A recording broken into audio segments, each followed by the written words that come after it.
नमस्कार दोस्तों, आज खबरों की खबर में आप सभी का स्वागत है। दोस्तों, दिल्ली के अरबपति हाईकोर्ट जज को लेकर दुनिया भर में थू-थू होने के बाद एक और बड़ी खबर सामने आई है। जी हां दोस्तों, आपने सही सुना, हम बात कर रहे हैं हाईकोर्ट जज यानी महामहिम न्यायाधीश यशवंत वर्मा साहब की, जिनके घर अनगिनत नोटों की बेनाम नकदी एक बड़े कमरे में भरी हुई मिली और फायर ब्रिगेड के अमले के सामने धू-धू कर जलती रही।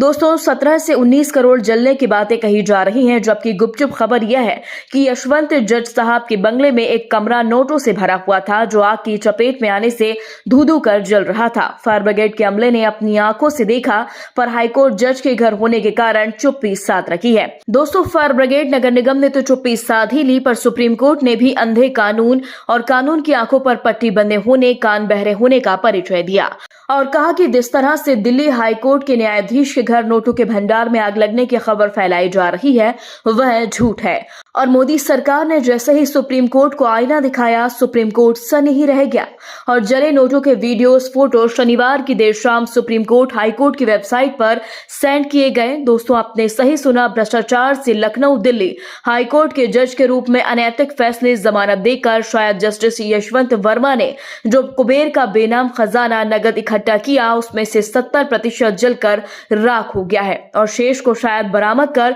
सुप्रीम कोर्ट के मुख्य न्यायाधीश CJI संजीव खन्ना के आदेश पर उनके घर के अंदर की पहली तस्वीर जारी की गई। दोस्तों, सुप्रीम कोर्ट यशवंत वर्मा के घर जले नोटों के वीडियो जारी कर चुका है, जिसमें जज साहब के घर के अंदर जले हुए नोटों के बंडल नजर आ रहे हैं।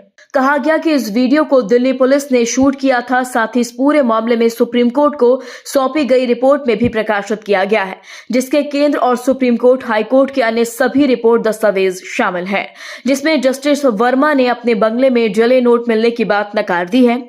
दोस्तों, दिल्ली हाईकोर्ट के ताकतवर बाहुबली जज यशवंत वर्मा ने अपने पद और पावर चाणक्य नीति का उपयोग करते हुए कहा कि मैं स्पष्ट रूप से कहना चाहता हूं कि मेरे यहां मेरे परिवार के किसी भी सदस्य के द्वारा उस स्टोर रूम में कभी भी कोई नकदी नहीं रखी गई और इस बात की कड़ी निंदा करता हूं कि कथित नकदी हमारी थी। यह विचार या सुझाव कि यह नकदी हमारे द्वारा रखी गई या संग्रहित की गई पूरी तरह से बेतुकी है। यह सुझाव कि कोई व्यक्ति स्टाफ क्वार्टर के पास एक खुले, आसानी से सुलभ और आमतौर पर इस्तेमाल किए जाने वाले स्टोर रूम में या एक आउट हाउस में नकदी संग्रहित कर सकता है, अविश्वसनीय है। यह एक ऐसा कमरा है जो मेरे रहने के क्षेत्र से पूरी तरह से अलग है और एक चार दीवारी मेरे रहने के क्षेत्र को उस आउट हाउस से अलग करती है। मैं केवल यही चाहता हूं कि मीडिया ने मुझ पर अभियोग चलाने और प्रेस में बदनाम होने से पहले जांच की होती तो अच्छा होता। दोस्तों, उल्टा चोर कोतवाल को डांटे, ये कहावत आपने जरूर सुनी होगी और जसवंत वर्मा जज साहब की बातों में ये साफ नजर भी आ रहा है, क्योंकि दुनिया भर ने देखा नोटों से भरा हुआ कमरा और आग में जलती नोटों की गड्डियां, जो भ्रष्टाचार की गवाही साफ दे रही थी। ये बात अलग है कि डर के मारे पुलिस, फायर ब्रिगेड, नेता PM नरेंद्र मोदी, मुख्यमंत्री रेखा गुप्ता, गृह मंत्री अमित शाह चुप्पी साधे बैठे थे। वह तो भला हो, लोकसभा राज्यसभा के चालू सत्र का जो मामला तूल पकड़ गया और संविधान पीठ कॉलेजियम सरकार को खुद जले नोटों का फोटो लेकर वीडियो जारी कर CBI की बात कहनी पड़ी, नहीं तो लीपापोती तो हो ही चुकी थी। दोस्तों, सुप्रीम कोर्ट हाईकोर्ट के वेबसाइट पर वीडियो बयान जारी होने के बाद कहा गया है कि जांच पूरी होने तक जस्टिस वर्मा कोई न्यायिक कामकाज नहीं कर पाएंगे और इसीलिए बेनाम नोटों को लेकर न्यायपालिका का पक्ष सबके सामने रखने के लिए CJI संजीव खन्ना ने सारा रिकॉर्ड सार्वजनिक करने का फैसला किया था और कर भी दिया।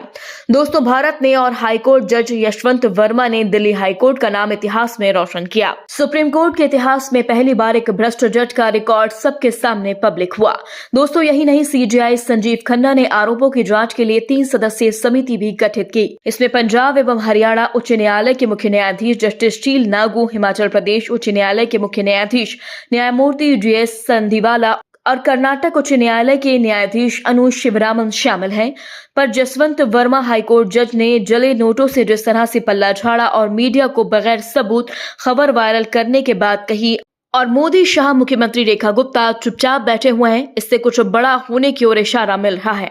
पर दोस्तों, जिस तरह से रक्षक भक्षक बनते नजर आ रहे हैं, इस पर आप सभी का क्या कहना है, कमेंट बॉक्स में हमें जरूर बताएं।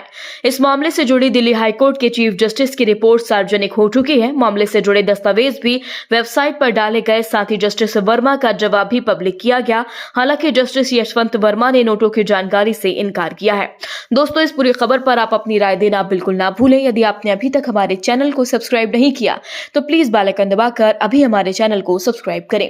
अगली ताजा खबर के साथ हम आपके बीच जल्द हाजिर होंगे। तब तक के लिए नमस्कार, जय हिंद।